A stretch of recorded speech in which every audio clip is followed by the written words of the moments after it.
Surat An-Nas, chapter of the people. You know, because it's a different word than insan, and a sort of tamer word, you could say.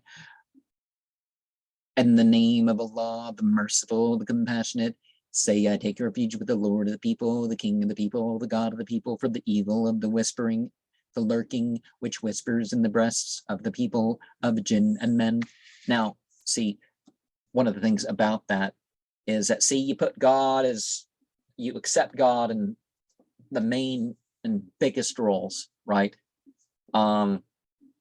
And we realize that it's not just the jinn, it's not just the humans either that have, you know, that can have a bad influence.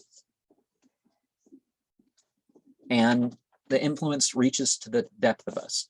Now, in this month, when we're going over the Qur'an in full, inshallah, not just translation, but let us remember that what we're trying to do is we're trying to weed out those influences that have been made deep, that are affecting the very seat of our soul. And when we complete, it's best to continue once again. So let me recite.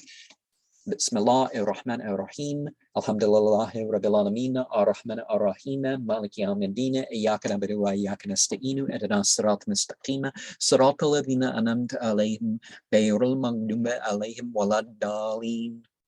And then the response, Ameen.